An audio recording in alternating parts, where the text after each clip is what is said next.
नमस्कार साथियों, मैं आपका साथी कुलदीप सिंह फौजी। आज आप सभी लोगों को लेकर आए हैं भाई नारायणगंज में, और ये प्रोग्राम दिखाया जा रहा है शाइनिंग हरियाणा की तरफ से। शाइनिंग हरियाणा यूट्यूब चैनल इस प्रोग्राम को स्पॉन्सर कर रहा है। और साथियों, आज नारायणगंज का बड़ा सौभाग्य का दिन है कि नारायणगंज में दोबारा 51 हवन यज्ञ आज दोबारा से किए गए हैं। और हम सब कितने भाग्यशाली हैं कि नारायणगंज इतने बड़े शहर को छोड़ के केवल हमारा ही एरिया चुना गया है, क्योंकि इससे साबित होता है कि हम लोग पूरे धर्म कर्म में अपना पूरा विश्वास रखते हैं। और आशा करते हैं आप सभी लोग भी इसी प्रकार आएंगे। और जो भाई टाइम पे पहुंचा, बड़ी धन्यवाद की बात है। और नहीं पूछे तो दोबारा जल्दी से जल्दी यहाँ पर पहुंचने की कोशिश करें। अभी हवन यज्ञ शुरू हो चुका है। अरे बंद करना। गायत्री मंत्र जी सभी यजमान अपने अपने सामने जो यजकुंड बैठे हुए हैं सब मंच की ओर मुख कर लेंगे।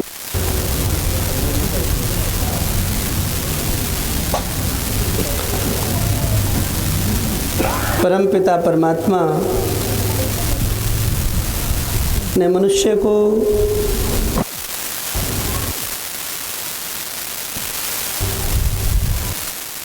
में जीवन जीने के लिए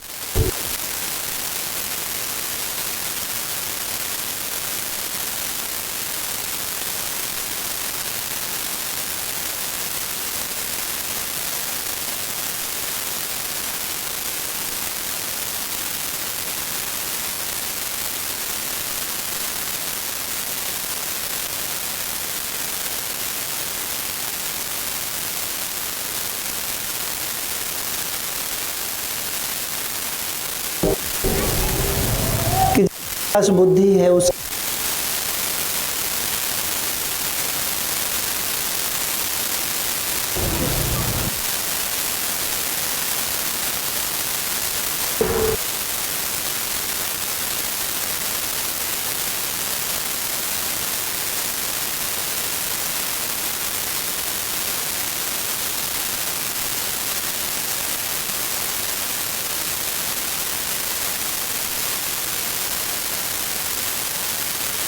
कान में कुछ पंक्तियों को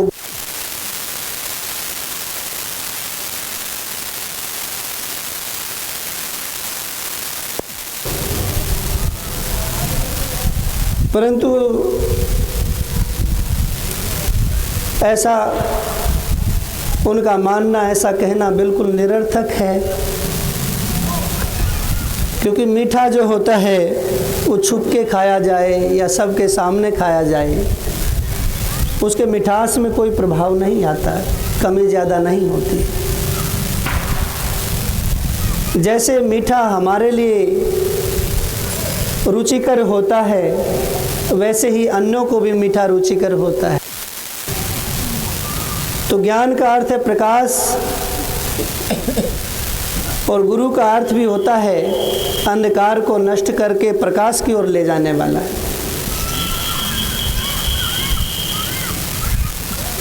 एक मंत्र प्रायः बालक से लेकर वृद्ध तक बोलते हैं गायत्री मंत्र को। सारे लोगों ने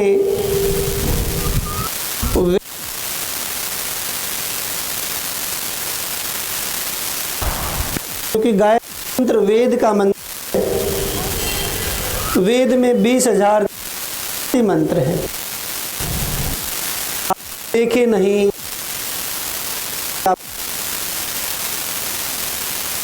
पूर्वजों ने ऐसी परंपरा, ऐसा विधान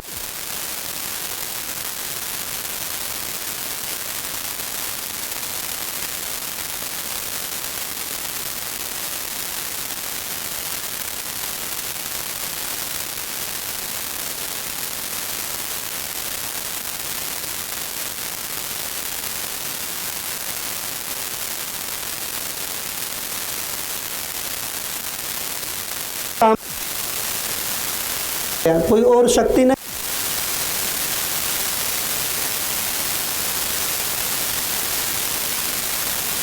उपयोगी है।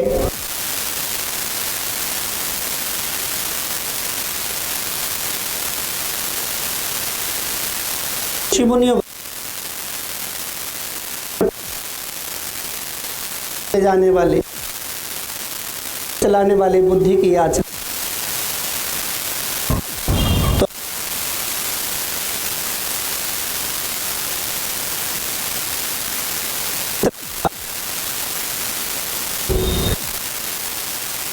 बुद्धि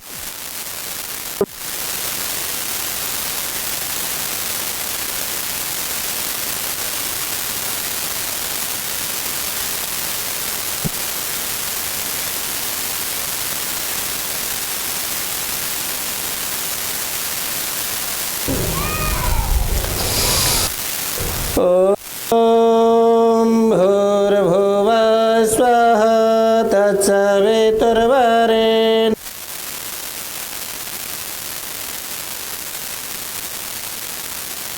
धियो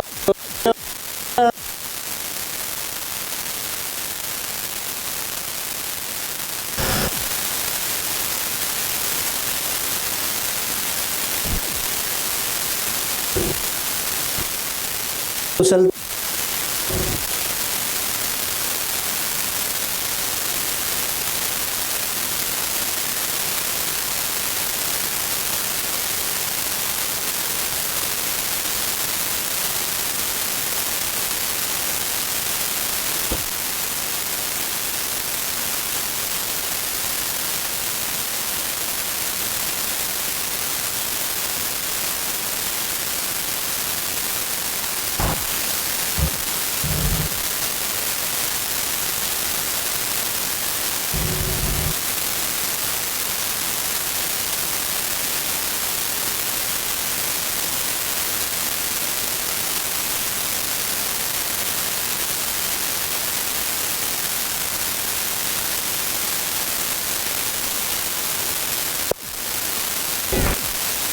पर्व का तय संधि जोड़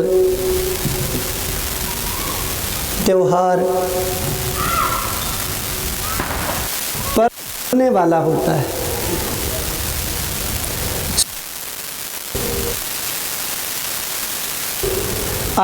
इनको भी पर्व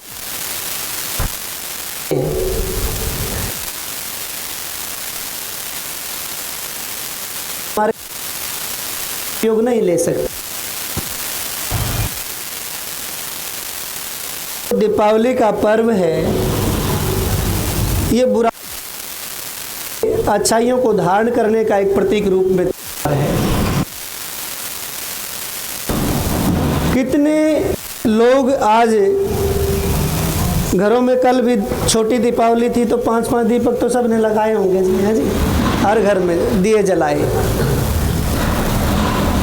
दिए जलाने का अभिप्राय क्या है? अंधकार को नष्ट करना, प्रकाश को स्थापना करना। हस्तो माँ सद्गमय तमसो माँ ज्योतिर्गमय मृत्योर माँ अमृतम गमय। ये 3 वाक्य शास्त्रीय वाक्य हैं, प्रायः हमारे ऋषि मुनि इनका उद्घोष करते रहे हैं। पहले अस्तो माँ सद्गमय, हे प्रभु आप हमें छूटे सत्य की ओर, सच्चाई की ओर ले चलो। तमसो माँ ज्योतिर्गमय से प्रकाश लो। अंधकार नाम केवल भौतिक अंधकार का नहीं है, अज्ञान का है, अविद्या का है, नासमझी का है, का है, समझ का है, रोशनी का है। मृत्योर माँ अमृतम गमय, प्रभु मृत्यु से अमृत चलो।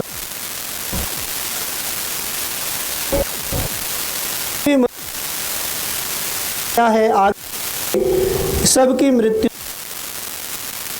कोई होता है जो अपने जीवन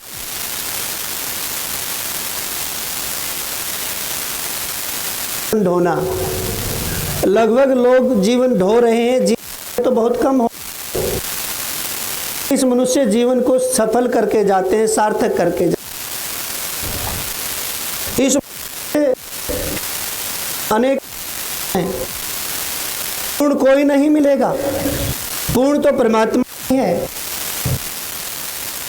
मनुष्य स्वभाव से ही जीवात्मा अल्पज्ञ है, कम ज्ञान वाला है, और अल्पज्ञता के कारण मनुष्य से अनेक दोष होते हैं, अनेक बुराइयां होती हैं, अनेक हैं, पूर्णता को कभी प्राप्त नहीं कर।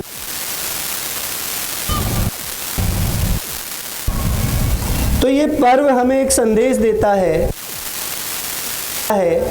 एक संकेत करता है अपने दोषों को छोड़ सकता है।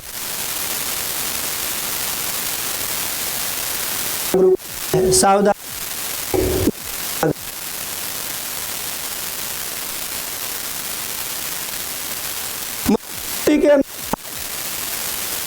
को उन्होंने बहुत आग्रह करके, बड़ा सम्मान करके सत्यार्थ प्रकाश के अंदर बहुत सम्मान दिया है।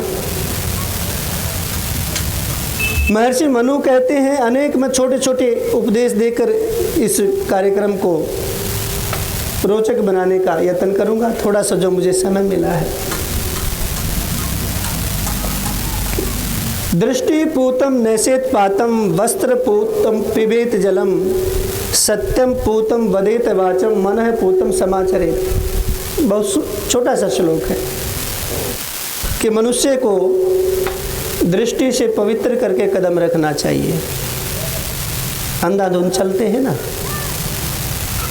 मनुष्य सुख चाहता है, सुख पुण्य कर्मों का फल होता है, दुख नहीं चाहता, परंतु फिर भी जीवन में दुख आते हैं। दुख पाप कर्मों का फल है कि हमारे शरीर से किसी को जरा सा भी कष्ट न होवे। महर्षि मनु का उदाहरण देकर ऋषि दयानंद जी सत्यार्थ प्रकाश में कह रहे हैं कि दृष्टि पूतम नैसेत पातम, कि कदम भी रखना है तो दृष्टि से देख कर रखें, पहले देखें कोई हानि तो नहीं हो रही है। अभी धान का सीजन चल रहा है, किसान लोग पराली भी जलाते हैं। गेहूं के सीजन में गेहूं कटने के बाद मशीन से फाने भी जलाते हैं। कितने जीव मर जाते हैं, आग अग्नि के भेंट चढ़ जाते हैं। कितना बड़ा पाप होता है। और जब व्यक्ति के जीवन में दुख आता है तो परमात्मा को दोष देता है कि हे परमात्मा, मैंने तो ऐसा कोई पाप कर्म किया नहीं था। एक आहुति अभी हमने दी है, यदस्य कर्मणो त्यरीरिचम, इसको प्रायश्चित आहुति कहा। स्विष्टकृत मीठे की आहुति देते हैं, घी की बात की देते हैं कि हवन में भी कोई न्यूनता, कोई त्रुटि हो गई है तो हे प्रभु, उसके प्रायश्चित स्वरूप हम आपको ये आहुति दे रहे हैं हवन में। बोले कि जानबूझकर तो कोई पाप करना ही नहीं है, अनजाने में भी कोई पाप नहीं होना चाहिए। और अनजाने में कोई पाप हो गया, कोई हवन में कोई त्रुटि रह गई, न्यूनता रह गई, कमी रह गई, तो उसके प्रायश्चित स्वरूप ये आहुति दे रहे हैं कि आप हमें माफ करें और आगे से हम और सावधान रहेंगे। तो इसीलिए कहा दृष्टि पूतम नैसेत पातम, कि कदम भी रखना है, गाड़ी चलानी है, चलना है तो देख देख कर चले, कि पैर के नीचे चींटी भी करनी चाहिए बिना कारण।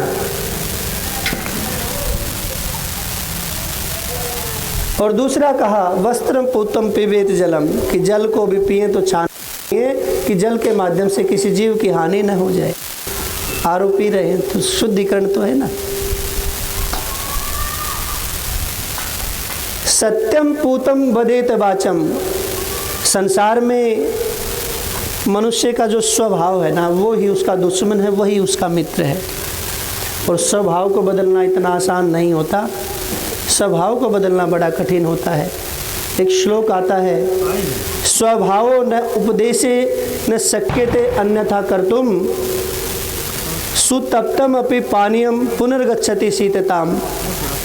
कि कोई ये सोचे, किसी को क्रोध आता है, किसी को और कोई गंदी आदत है, स्वभाव बन गया है, और वो ये सोचे कि मैं एकदम से अपने स्वभाव को बदल लूँगा, तो नहीं बदल सकता। इस श्लोक में कहा कि स्वभाव न उपदेशे न शक्यते अन्यथा कर्तुम, कि कोई केवल उपदेश मात्र से अपने स्वभाव को नहीं बदल सकता, कि मैंने उपदेश दिया, आपने सुन लिया, मान लिया और स्वभाव बदल गया। बोले कि जैसे जल का जो स्वभाव होता है वो शीतल होता है, जल को आप कितना भी गर्म कर दो, पुनर्गच्छति शीतताम, थोड़ी देर में फिर ठंडा हो जाएगा, हो जाता। हो जाता है। तो ऐसे ही स्वभाव होता है कि स्वभाव बदलना इतना आसान नहीं है, और स्वभाव ही व्यक्ति का मित्र है, स्वभाव ही व्यक्ति का शत्रु है। अगर किसी का अच्छा स्वभाव है, ठंडा स्वभाव है, तो उसके कितने मित्र मिलेंगे? घर वाले भी, परिवार वाले भी, रिश्तेदार वाले भी, सब उसके हितैषी मिलेंगे। और जिसका कटु स्वभाव है तो दूसरों की तो बहुत दूर है, घर वाले ही, अपने लोग ही उससे दूर बच के रहेंगे। तो कहा सत्यम पूतम वदेत वाचम, कि सत्य से पवित्र करके वाणी बोले, पहले तोले फिर बोले। संसार में हमारे जो झगड़े होते हैं ना, वो क्रियाओं के कारण कम होते हैं, वाणी के कारण ज़्यादा होते हैं। तो इसीलिए कहा, राम जी का हम जिक्र कर रहे हैं, राम जी के आने की खुशी में ये पर्व मना रहे हैं। भगवान श्री रामचंद्र जी की एक विशेषता थी, रामो दबीर ने भासते, कि राम जी कभी एक बात को दोबारा नहीं कहते थे, एक बार जो कह दिया कह दिया, किसी ने सुन लिया सुन लिया। इसलिए लोग उनके बोलने का इंतजार करते थे कि राम जी कब बोले, व्यर्थ नहीं बोलते थे, अनावश्यक नहीं बोलते थे। और आज हमारा जो प्रलाप है 24 घंटे का, व्यर्थ अनावश्यक होता है। अमेरिका के एक राष्ट्रपति हुए अब्राहम लिंकन, बड़ा नाम है उनका। किसी पत्रकार ने उनसे पूछा, बड़े अच्छे वक्ता थे वे, पूछा अगर आपको 5 मिनट बोलना हो तो कितनी तैयारी करनी पड़ती है? बोले मुझे 24 घंटे तैयारी करनी पड़ती है, तब 5 मिनट बोला जाएगा। और बोले आधा घंटा? बोले कि उसके लिए मुझे 12 घंटे तैयारी। और बोले घंटा? उसके लिए 6 घंटे। और बोले कि 2 घंटे बोलना हो? बोले उसके लिए तैयारी करने की ज़रूरत नहीं है। बोले बोलते रहो, कुछ भी जो मुंह में आए। तो आदमी को क्या बोलना है, क्या नहीं बोलना, राम जी से सच्ची प्रेरणा। अगर हम ये सोच लें कि क्या बोलना और क्या नहीं बोलना, वाणी के ऊपर हमारा नियंत्रण हो जाए, वाणी सिद्ध हो जाए। कहते हैं ना, बहुत सारे लोग, एक संसार में अनेक व्यक्तियों के प्रति कहावतें होती हैं कि हमारे गांव में ऐसा सिद्ध था कि उसकी वाणी सिद्ध थी, जो कह देता था वो पूरी होती थी। केवल ये 1-2 की बात नहीं थी, हमारे सारे पूर्वज ही ऐसे थे कि वे जो कहते थे वो करते थे। यथा चित्तम तथा वाचम तथा क्रियाश्च, चित्ते वाचम क्रियाश्च महता में एक रूपता, साधुना में एक रूपता। कि जैसा चित्त है, जैसा मन है, वैसी वाणी हो, और जैसी वाणी हो वैसी क्रिया हो। तो कहा जो महान पुरुष होते हैं, महात्मा पुरुष होते हैं, जो सज्जन होते हैं, जो श्रेष्ठ होते हैं, उनकी वाणी, क्रिया और व्यवहार एक जैसा होता है। मन में ऐसा नहीं कि मन में कुछ, वाणी में कुछ और क्रिया में कुछ। आज क्या है? आज हम दीपावली मना रहे हैं, प्रकाश करेंगे, खूब पटाखे ही फोड़ेंगे, खूब उल्लास से। पीछे अभी 20 दिन पहले दशहरा मनाया है, रावण को फूका, खूब फूका, पर अंदर का कोई रावण फूका किसी ने? जो रावण को फूक रहे हैं, क्या वो वास्तव में राम जैसा गुण रखते हैं कोई? सबके अंदर रावण बैठा हुआ है। उस रावण ने तो स्त्री को उठाया ही था, है जी, बहन का बदला लेने के लिए। और यहाँ तो बिना कारण ही हम उस